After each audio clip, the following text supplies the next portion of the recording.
Bloomberg Audio Studios. Podcasts, radio, news. This is the Bloomberg Daybreak Europe podcast, available every morning on Apple, Spotify or wherever you listen. It's Thursday, the 5th of June in London. I'm Caroline Hebker. And I'm Stephen Carroll. Coming up today, Donald Trump signs a travel ban that blocks people from 12 countries from entering the United States. The European Central Bank is on track to cut interest rates for an 8th time as trade tensions weigh on economic growth. Plus, targeting Germany's weak spot as Friedrich Merz heads to the White House, Europe's biggest economy looks uniquely vulnerable to US trade policy. Let's start with a roundup of our top stories. US President Donald Trump has signed a travel ban targeting 12 countries, including Afghanistan, Myanmar and Chad. The measure also partially restricts entry from a host of other nations, including Cuba and Venezuela. It reinstates one of the most controversial policies from Donald Trump's first term. In a video posted online, the US president claimed the move was necessary for national security, citing the recent attack on an event in support of Israeli hostages. The recent terror attack in Boulder, Colorado, has underscored the extreme dangers posed to our country by the entry of foreign nationals who are not properly vetted. We don't want them. Trump's comments follow earlier remarks blaming the immigration policies of former President Joe Biden for the suspect's presence in the US. However, Mohammed Solomon is an Egyptian national who overstayed his visa and would not have been affected by the proposed ban. The president separately signed a proclamation suspending visas for foreign students seeking to participate in exchange programs at Harvard University. Now, Elon Musk has ratcheted up his offensive against President Trump's signature tax bill. Musk took to social media to urge Americans to contact lawmakers to kill the legislation, citing its $2.4 trillion price tag. However, Bloomberg understands that the Tesla CEO only came out against the bill after failing to convince Republicans to preserve tax credits for electric vehicles. Democratic Senator Chuck Schumer says that what the former White House advisor says matters on the other side of the aisle. He's not my cup of tea, to put it mildly, but Republicans are already listening to him. They're already listening to him. You've heard some of the right-wing groups uplift Elon Musk against Donald Trump. Minority Senate leader Chuck Schumer there, speaking as the non-partisan US Congressional Budget Office projected that President Trump's tariffs could generate more federal revenue than would be lost through his tax cut plan.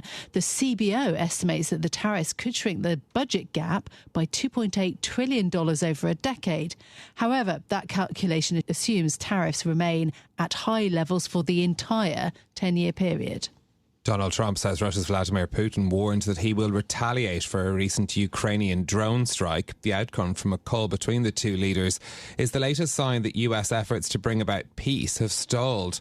Former commanding general of the US Army in Europe, Ben Hodges, was extremely critical of Trump's social media post.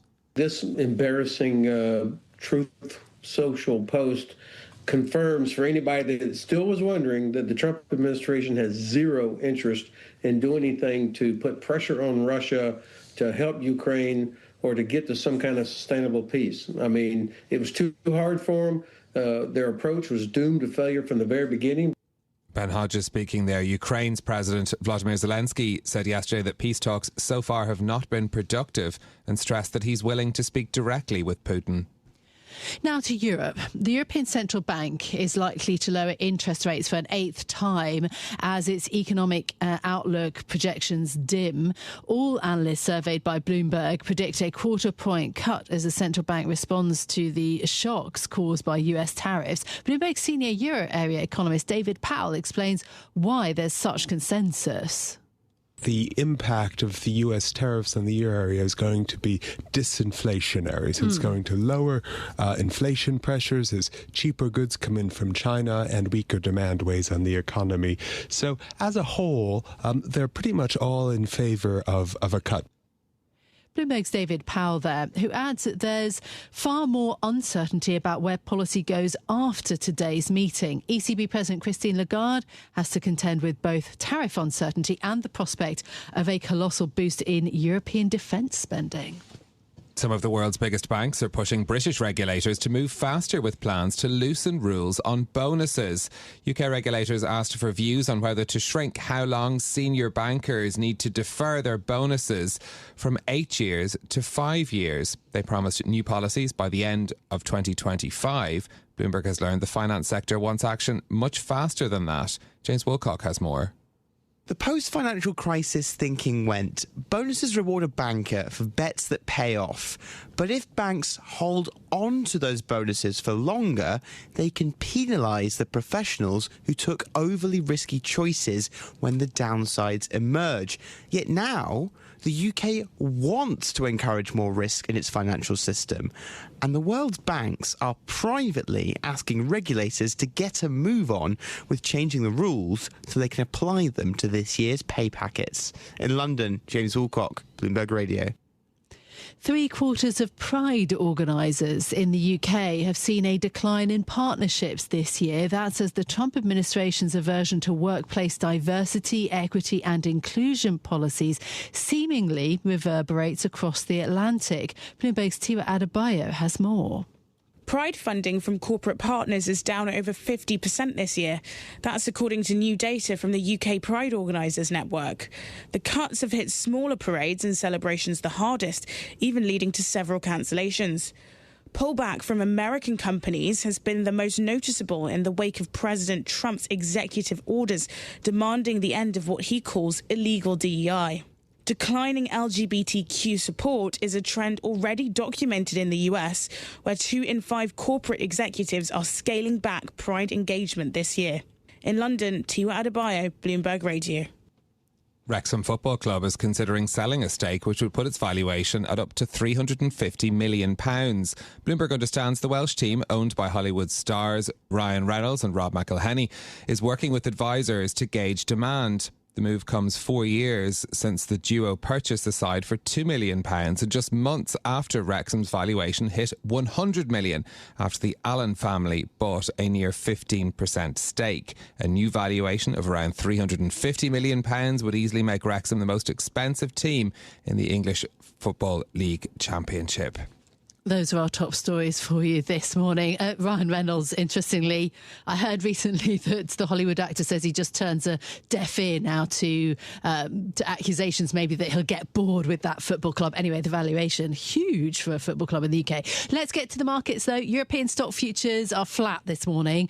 Germany's Xetra DAX, though, yesterday hit a record high. S&P 500 E-mini futures are right now also very little action. Of course, the overhang of Friday's jobs report slowing things down. We've seen S&P 500 E-minis down just 0.1%. Japanese stocks, though, are down this morning. Bonds are rallying. That's despite demand for Japan's 30-year government bond auction seeing the weakest demand since 2023. The bid-to-cover ratio 2.92% versus the average over 12 months of 3.39. So that seen maybe is ramping up pressure on the government to adjust issuance.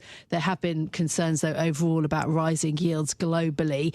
So that of note this morning in the markets. And I'll just end on the dollar, which is actually firmer, 0.1% this morning. Those are the markets. In a moment, more on Donald Trump's latest travel ban, plus why the ECB is expected to cut rates again today, and why Germany is uniquely vulnerable to America's approach to trade policy as the Chancellor goes to Washington to meet Donald Trump. But another story that caught our eye this morning, is that a buzzing we hear in our ears, or is it my food delivery arriving? A new project launching between Deliveroo and a company called Mana Drones in West Dublin is going to see a 3-kilometre area of the city being open to drone deliveries for the first time. So an option being allowed there as well. This is something that we've heard quite a lot of being promised, but the fact that it's actually starting is a bit of a milestone. I have a vision of you jumping up and down on your doorstep trying to reach the food parcel. No, look, joking aside, yes, apparently food delivery companies have been adding a lot and investing a lot in drone and robot delivery technology. Basically, it makes the deliveries faster. They go really fast, 80 kilometres an hour. So they really whiz through the air quickly. And it means that you don't have to rely on gig economy workers as much. So maybe does that bring down costs? Although I guess this company that signed this agreement in Dublin, Mana Drones, I don't know how expensive it is to develop that technology. Yeah, indeed. I mean, it's interesting to see some of the reports in Irish media about this as well, talking about local residents complaining about the test runs that were done for this too because of the noise involved. Apparently it sounds like a lawnmower when it arrives. I just think I like the joke of the drone company is called Manna Drones, haha. So it's a kind of reference to Depends manna on what you've from ordered, heaven. I suppose. Yeah, exactly right. You can read the full story. Bloomberg.com will put a link in our show notes as well. Let's bring you more now, though, on Donald Trump banning people from 12 countries from entering the United States and placing restrictions on several more countries too. Our senior editor, Bill Ferries, joins us for the details. Bill, the US president reinstating this controversial measure from his first term, but adding more countries to the list, including Afghanistan. What is his rationale for selecting these countries? Hi, well, thanks for having me. It is a little bit of a hodgepodge of countries scattered from Venezuela all the way to Laos in Southeast Asia, with several African countries in the mix. The president said that he was doing this as partly as a response to that attack in Boulder, Colorado on protesters by an Egyptian man who had overstayed his visa, but then none of these new regulations apply to Egypt, and it wouldn't have affected the suspect in that case from getting into the country. So he said that's the reason, but then it wouldn't have done anything in this situation. So if I look at the list here, and it's really 19 countries that are either full bans or restrictions. Some of them are politically very unstable. Some of them are Muslim majority, which was a target of Trump in his first term. And some of them, I just don't know. Some of them are not going to be major sources of immigration to begin with, or of even visitors or tourists. So it probably affects, in some cases, very, very small number of people, like Iran, for instance. But President Trump has a sweeping immigration agenda in his first term and now. How significant are these shifts in US immigration policy? Yeah, I think overall we've already seen the number. The administration is coming down much harder on visa applications, even if you're a student trying to go to Harvard, for instance. And we know that we've seen already some of the travel data, tourist data, that those numbers are down from a year ago as well. There is really, it's looking like, an America First policy is about, people who are already in the country and not bringing in a lot more at this point. So it looks like they are really trying to make the U.S. a harder place to get into just in general. And in some cases, as we see today, they want to make it impossible to get in. Another story that you've been watching for us, Bill. Elon Musk continuing his efforts to stop President Trump's tax bill from being passed by the Senate. This is the Congressional Budget Office says the version passed by the House would add $2.4 trillion to the deficit. Is the bill in real trouble? It's in real trouble. It's hard to know if the bill is going to get more affordable or not. But even when the House, as soon as the House passed that legislation, you had Republican senators saying, you know what, we're probably going to have to make some changes, whether it was they didn't like some of the cuts to Medicaid, or they thought there was more room for spending cuts, for instance, or smaller tax breaks. One of the big things on the House side was that state and local tax deduction that's so important to people in New York, New Jersey area. That's something the Republican senators have said may need to be renegotiated.